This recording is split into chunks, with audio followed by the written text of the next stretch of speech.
What's going on, MLB The Show fans, College Lefty Gaming, and in this video I have some gameplay that I didn't play in a live stream. This was some gameplay that I didn't think I was going to be able to get in before I left on my flight. So here it is, enjoy. So right here, as you can see, I have 17 wins. I need 3 more for that live series diamond, 85 to 89 overall. And this is the first time I'm using the CC Sabathia 92. I just recently got him when I was unlocking the Immortal Nolan Ryan, who I haven't used yet. Stay tuned for that debut that's coming up as well in the next couple days here. I might debut him in a live stream and then I'll make a video about it. But anyway, bottom of the first inning, I got a scoreless inning and 3-2 count. He throws a fastball up and away, might have been a sinker. Hit it out with Ken Griffey Jr. and here's the CC. I do show a little bit of him. His pitches are pretty good. I was getting very good feedback with the meter with him, and I just wasn't sure if his hits per 9 was going to be high enough to be effective, but this is kind of a good I guess sample size, not really a good sample size, but a good test in events rather than ranked seasons. And like I'm going to use him now that I've made World Series, but I'm going to try him out, but I figured events first to test him out. But anyway, 0-2 count to Jim Edmonds, throw a curveball low, and I could tell this opponent was chasing some pitches and got him. He had 1 hit in the first inning and couldn't score anything, but he went ahead and quit after the second inning there, down 1-0. So that gives us 18. Now we go into the next one. This opponent he's got an alright team. I mean, I haven't seen too many guys with Immortal cards, but I have played against a few. But this guy doesn't have really. He's got a really budget team. He's got some programs done, a couple collections done. The White Sox Adam Eaton, I haven't seen that card. The Andrew Kashner from the Padres Team Epic, the Redeem Now card, so that was kind of interesting. He's not the worst card for a silver anyway, but in this event, I think you need better cards. You need golds, you need diamonds. He throws a fastball there, first pitch of the game. Ken Griffey Jr. sends it out. I just missed the next one with Chipper and Pujols. I mean, that feedback was Babe Ruth. I meant, yeah, Chipper and Babe Ruth. That feedback from the previous one was Babe Ruth, but here with Pujols, I was looking for a fastball inside. He throws one. I had the PCI there. I was kind of sitting on it.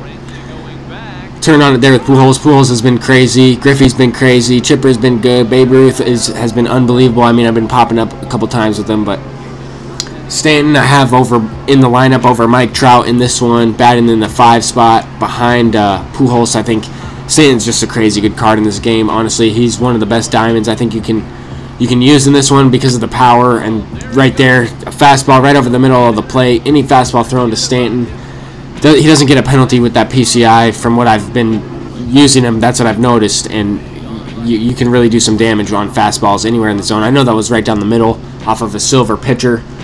But if you watch the live stream, I was hitting the ball well with Stanton. I've been hitting well with him ever since I got him. He'd go ahead. He was out of there too. He was not trying to play anymore after 2 innings again. 6-inning games, I mean, I've been noticing that more people will quit if you get some runs early on. This time we got Immortal Bob Gibson on the hill. He's got Don Sutton, who I struggle with so far in this video. I haven't really struggled with him as much. I've been hitting well as of late, the past couple days, ever since I played in that tournament the other day. I've been hitting really well. I played some top guys in that tournament, and yeah, it was a great championship. It was a great tournament for charity. But here we go. He's got Chris Davis here at the plate, outfielder Chris Davis, and he's really good card, man. He hits the ball well, so I was trying to stay away from him. I'd actually rather throw to Joey Votto because Joey Votto doesn't have as much power in this game. And first pitch, throw a sinker away, throws it, easy double play there with Joey Votto running, easy double play. So now we have Stanton here up at the plate facing the Don Sutton card, 1-0 count, perfect pitch to hit, hanging screwball. I just missed it. I was just barely early on it, but any contact made with this Stanton, 112 exit velocity on an early pitch. I mean, on an early swing, any ball hit is just tattooed. I mean, here his outfielder makes a great play. I think that was the Adam Eaton or maybe Jim Edmonds, one of the two. Actually, I think it was Jim Edmonds, but he tracks it down. Mike Schmidt here up at the plate. I'm trying to show some more pitching because I didn't really show too much pitching in this video, but I hung that sinker right over the plate. Good thing he didn't do some damage on this early on in the game. That affects his confidence. I mean, if you take a 1-0 lead or whatever, hit a solo shot, that affects the pitcher's confidence. But here we go with the 1-1 count. Throw a changeup low. Kind of got too much of the plate there. It was a good pitch with good feedback, but it got too much of the plate. It was too hittable.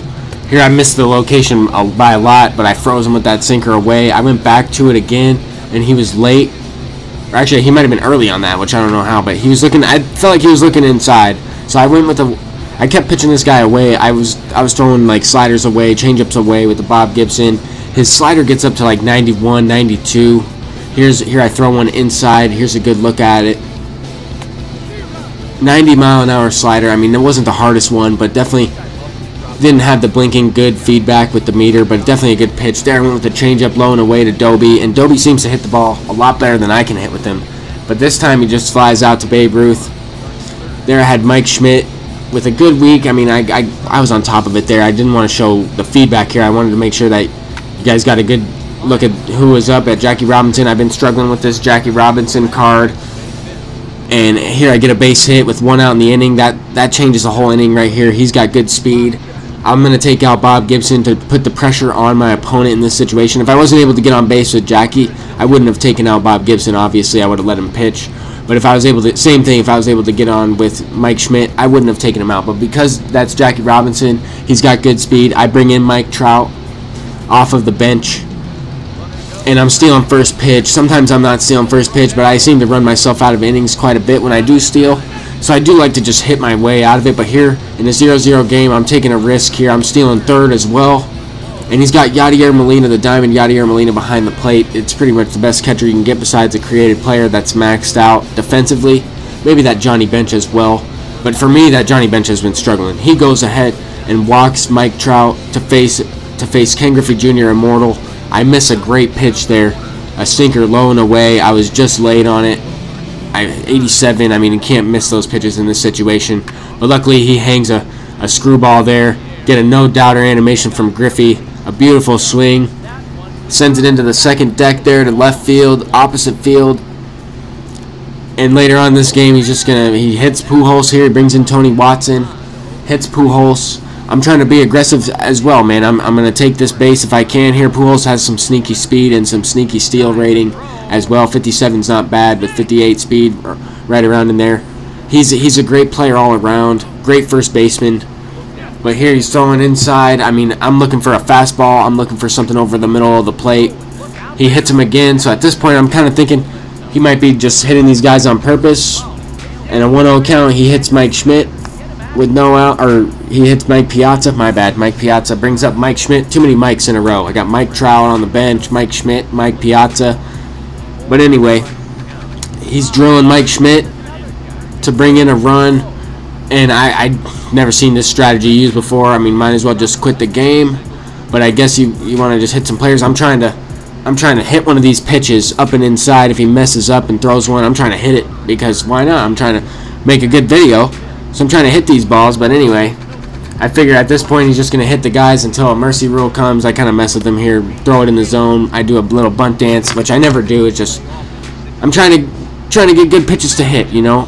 He's drilling Jackie Robinson, game called to a mercy rule.